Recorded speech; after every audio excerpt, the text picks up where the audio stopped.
हमारे तारे कि अब की पवन सिंह काराकाट करे उजियार आवतरे कि अब की पवन सिंह काराकाट करे उजियार आवतरे अब की पवन सिंह काराकाट करे उजियार आवतरे कि बबुआ हमारे आवतरे दुल्हनुआ हमारे अवतरे कि बबुआ हमारे आवतरे हमारे परिवार आवतरे कि अब की पवन सिंह काराकाट करे उजियार आवतरे कि अब की भैया काराकाट करे उजियार आवतरे कि अब की काराकाट करे उजियार हमारी सितार आवतरे कि पवन सितार आवतरे। बहुत सारी शुभकामनाएं हैं।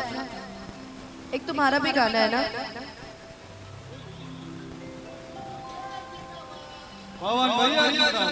जिंदाबाद जिंदाबाद। हम लोग ऐसा नहीं लगे हम लोग ऐसा नहीं लगे धरना प्रदर्शन पे बैठे हो और सभी नारे लगा रहे हैं एक साथ। एक मैं गाना गाया था भैया के लिए, वो हर टेक में भी डालते हैं भैया कि नेता नहीं बेटा चुनी।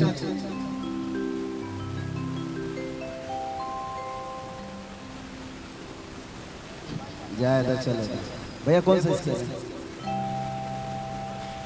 तो हाफ लोग नीचे सिर्फ हाफ। उनसे हमें क्या मतलब है? वो हमारे क्षेत्र के हमारे अपने बेटा नहीं बेटा चुनी। वो कही है कि चुनाव प्रचार के कुछ गाना हम गा दे मगर कहे तो मैं तो बोल रही हूँ सही भैया, मैं उनको भी उतना ही मानती हूँ जितना मैं सर को मानती हूँ, लेकिन वो कहे तो कि मेरा थोड़ा एक गाना गा दो। जब मिलते तो हर हर महादेव कह के चले जाते हैं।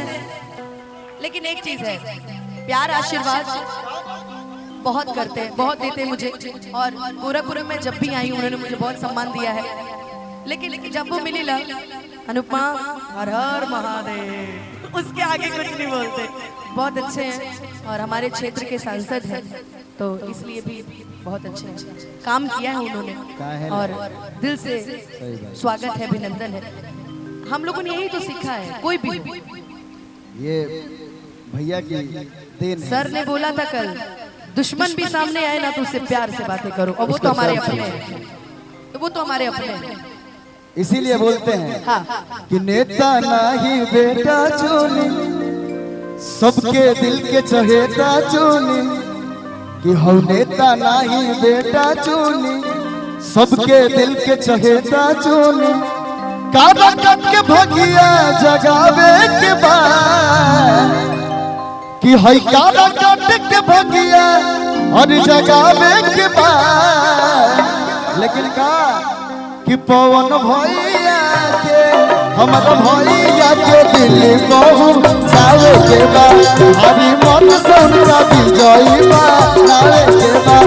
हमारा भैया के दिल कहू जावे के बाद। बेटी बेटा चुनी, सबके दिल के चहेता चुनी। काराकाट के भगिया जगावे के बाद, काराकाट के भगिया जगावे के बाद। भूपेश भैया, मुन्ना भैया कि पवन भैया के दिल कहू जावे के बाद। भारी मन से उनका विजयी नारे के बाद। हमारा भैया के दिल कहू जावे के बाद, भारी बात से विजयी बनावे के बाद। एक बार यकीन करी और विनती गोहार बा।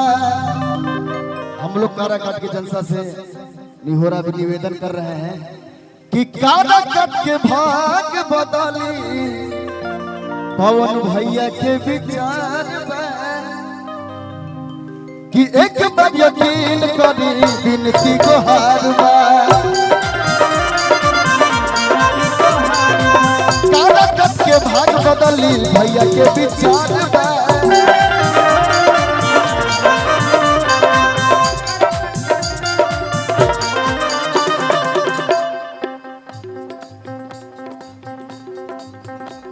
कि बुद्ध पर चल के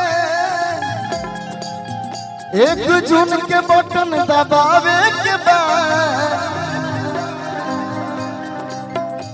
1 जून के चल के बुध पर हौ बटन दबावे के बाद पवन भैया के हमारा भैया के दिल बहु चावे के बाद हरी मन की जाई भैया के दिल बहु चावे के बाद हरी मन की जाई चावे के बाद भैया के दिल बहु चावे के बाद हरी मन की जाई। जितने भी हमारे इंडस्ट्री से जितने भी हमारे सांसद हैं सभी को गुड विशेस हैं, सभी को बहुत सारी माता रानी से यही है कि सभी अपने अपने क्षेत्र में विजयी हों। और क्या हमारी इंडस्ट्री से है भैया, सही में मुन्ना भैया ने बहुत बड़ी बात बोली है कि हमें खुशी होती है कि हमारी इंडस्ट्री से एक कलाकार जो है सांसद बनाए, वो हमारे लिए सोचते हैं, ये तो है। तो इसलिए बने काम करें। और तुम कुछ सुनाओ यार।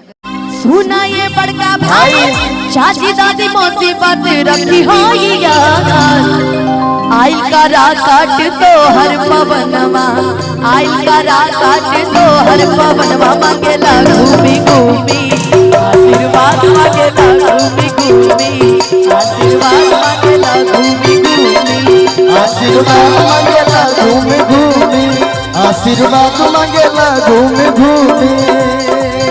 ओ सुनाए बड़की चाची दादी मौसी बातें रखी भैया, आइल का राकाट तो हर बउआ आइल का राकाट तो हर बउआ मांगेला घूमी घूमी आशीर्वाद मांगेला घूमी घूमी आशीर्वाद मांगेला घूमी घूमी आशीर्वाद मांगेला घूमी घूमी आशीर्वाद मांगेला घूमी घूमी आशीर्वाद मांगेला घूमी घूमी आशीर्वाद मांगेला घूमी घूमी आशीर्वाद मांगेला घूमी घूमी आशीर्वाद मांगेला घूमी घूमी है आशीर्वाद